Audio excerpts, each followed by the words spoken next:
অন্নপূর্ণা যোজনা নিয়ে অনেকেরই অনেক প্রশ্ন রয়েছে। তো তার মধ্যেই বেশ কয়েকটি প্রশ্ন বারবার আপনারা কমেন্ট করে জানতে চাইছেন।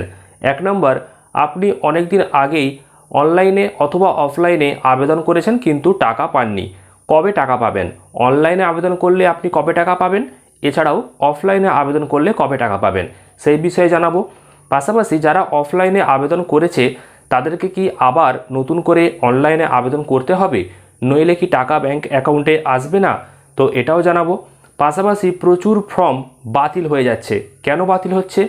এছাড়াও অনেক ফর্ম ফেরত চলে আসছে বিডিও অফিস থেকে পঞ্চায়েতে, তো কি কারণে ফেরত আসছে এবং কেন ফর্ম বাতিল হচ্ছে, এই বিষয়েও আপনাদেরকে যাবতীয় তথ্য দিয়ে দেব। পাশাপাশি কিভাবে আপনারা অন্নপূর্ণা যোজনার স্ট্যাটাস চেক করবেন, স্ট্যাটাস কি চেক করা যাচ্ছে, তো এই সমস্ত গুরুত্বপূর্ণ বিষয়গুলো নিয়ে আলোচনা করছি। তো অবশ্যই মনোযোগ সহকারে ভিডিওটা শেষ পর্যন্ত দেখুন। তার আগে ছোট্ট রিকোয়েস্ট, অবশ্যই ভিডিওটিকে লাইক করুন, চ্যানেলটিকে সাবস্ক্রাইব করুন, আর ফেসবুক পেজ থেকে দেখলে অবশ্যই পেজটিকে ফলো করে নিন। তো প্রথমে যেটা আলোচনা করব সেটা হলো, আপনি অনলাইনে আবেদন করলে কবে টাকা পাবেন বা অফলাইনে আবেদন করলে আপনি কবে টাকা পাবেন। সেক্ষেত্রে আপনাদেরকে জানিয়ে রাখি, রাজ্য সরকারের তরফ থেকে 3 মাস ধরে এই প্রকল্পের কাজ চলবে এমনটা বলা হয়েছে। অর্থাৎ আপনি অনলাইনেই আবেদন করুন বা অফলাইনে, আপনার সমস্ত তথ্যগুলো যতক্ষণ না ভেরিফিকেশান হয়ে অ্যাপ্রুভ হচ্ছে ততক্ষণ আপনি টাকা পাবেন না। অফলাইনে আপনি হয়তো আবেদনপত্র সমস্ত কিছু জমা করেছেন এবং সেটা এখনও পর্যন্ত এন্ট্রি হয়নি, তাই আপনি টাকা পাচ্ছেন না।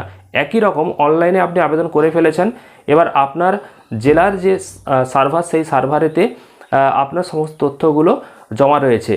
যতক্ষণ না সরকারি আধিকারিক আপনার সমস্ত তথ্যগুলোকে ভেরিফিকেশান করে অ্যাপ্রুভ করছে ততক্ষণ আপনি টাকা পাবেন না। সেক্ষেত্রে অফলাইন বা অনলাইন একই রকমভাবে ভেরিফিকেশান হয়। তো ভেরিফিকেশান যতক্ষণ না হবে ততক্ষণ আপনার অ্যাকাউন্টে টাকা আসবে না বা টাকা দেওয়ার যে কাজ সেই কাজ শুরু হবে না। এছাড়াও আপনাদেরকে জানিয়ে রাখি, দ্বিতীয় যে প্রশ্ন ছিল সেটা হচ্ছে, যারা অফলাইনে ফর্ম জমা করেছে তাদেরকে কি আবার নতুন করে অনলাইনে ফর্ম জমা করতে হবে, নইলে টাকা কি আসবে না? তো এমনটা অনেকেই বলেছেন। তবে আপনাদেরকে জানিয়ে রাখি, এমন কোনো আপডেট নেই যে যারা অফলাইনে ফর্ম জমা করেছে তাদেরকে অনলাইনে জমা করতে হবে।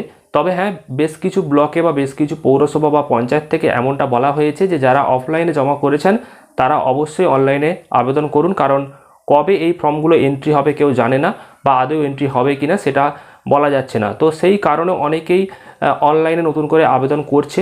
তো আপনারা চাইলে অনলাইনে আবেদন করতে পারেন, কারণ অনলাইনে আবেদন করলে আপনার সমস্ত তথ্যগুলো অনলাইনে আপনি নিজে নির্ভুলভাবে সঠিক তথ্যগুলো জমা করলেন, এবার ভেরিফিকেশান হয়ে গেলে, অ্যাপ্রুভ হয়ে গেলে টাকা অ্যাকাউন্টে আসবে। সেক্ষেত্রে যে অনলাইন করতেই হবে এমনটা নয়, তবে আপনি চাইলে করতে পারেন। অনলাইন করলে একটা সুবিধা রয়েছে, কারণ অফলাইনে ফর্ম যদি এন্ট্রি না হয়, জমা পড়ে থাকে আপনার আবেদনপত্র অফিসেই, সেক্ষেত্রে অনলাইন করলে আপনি টাকাটা আগেই পেয়ে যাবেন যদি আপনি যোগ্য হয়ে থাকেন। তো পরবর্তী যে প্রশ্ন, সেই প্রশ্নে চলে আসি। সেটা হলো যে প্রচুর আবেদনপত্র কেন বাতিল হচ্ছে এবং আবেদনপত্রগুলো কেন ব্লক থেকে পঞ্চায়েতে বা পৌরসভাতে চলে আসছে। তো দেখুন, পঞ্চায়েতে বা পৌরসভাতে ফর্মগুলো ফেরত চলে আসা এবং বাতিল হয়ে যাওয়ার তার কারণ হচ্ছে, আপনি সমস্ত তথ্য হয়তো দিয়েছেন কিন্তু তার সাথে যে সমস্ত ডকুমেন্টসগুলো দরকার সেগুলো হয়তো আপনি দেননি। যেমন অনেকেই যখন অফলাইনে আগে ফর্ম ফিল আপ করে জমা করেছে, তখন শুধুমাত্র যিনি অন্নপূর্ণা যোজনার জন্য আবেদন করছেন তার সমস্ত তথ্য বা তার সমস্ত যে ডকুমেন্টসের জেরক্স সেগুলো জমা করেছে, কিন্তু এমনটা করলে হবে না। আপনি পরিবারের যাদের যাদের নাম লিখেছেন ফর্মেতে তাদের সমস্ত ডকুমেন্টসগুলো কিন্তু দিতে হবে। অর্থাৎ ভোটার কার্ড থাকলে ভোটার কার্ড, আধার কার্ড, এই সমস্ত তথ্য দিতে হবে, জমির কাগজ, এগুলো জমা করতে হবে। অর্থাৎ যদি ডকুমেন্টসে কোনো ভুল দেওয়া থাকে তার জন্য ফর্মগুলো অনেকের বাতিল হয়ে যাচ্ছে, আবার অনেকের কিন্তু ফেরত চলে আসছে। এবার ফর্মে দেওয়া যে ফোন নাম্বার, সেই ফোন নাম্বারে অনেক সময় ফোন করে বলে দেওয়া হচ্ছে যে আপনার ফর্মেতে এই সমস্ত কাগজগুলো মিসিং রয়েছে, আপনি ডকুমেন্টস নিয়ে আসুন, এমনটা বলা হয়েছে অনেক জায়গাতে। তো সেক্ষেত্রে যদি আপনারও মনে হয় যে আপনি কোনো ফর্মে কিছু ভুল দিয়েছেন, সেক্ষেত্রে অবশ্যই একবার পঞ্চায়েতে কথা বলতে পারেন, বা যদি সময় থাকে অনলাইনে ফর্মটা ফিল আপ করে দিতে পারেন। তো অনলাইনে ফিল আপ করলে কিন্তু আপনার তথ্য, সমস্ত তথ্য সরকারের কাছে চলে গেল এবং ভেরিফিকেশন হয়ে গেলে আপনি টাকাটা পাবেন।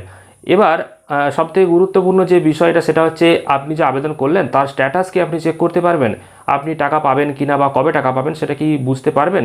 তো সেই বিষয়ে স্পষ্ট জানিয়ে দিই যে এখনও পর্যন্ত কোনো স্ট্যাটাস চেক করার কোনো অপশন দেওয়া হয়নি। অনলাইনে আপনি আবেদন করুন বা অফলাইনে স্ট্যাটাস আপনি চেক করতে পারবেন না। অনলাইনে যদি আপনি আবেদন করে থাকেন সেক্ষেত্রে আপনার মোবাইল নম্বরটা দিয়ে হয়তো আপনি লগ ইন করছেন, তো সেখানে কি আসছে না, অ্যাপ্লিকেশন আইডিটা চলে আসছে এবং বর্তমানে যেটা আপডেট এসেছে সেটা হচ্ছে আপনার যে ফর্ম, সেই ফর্মটা আপনি ডাউনলোড করতে পারবেন।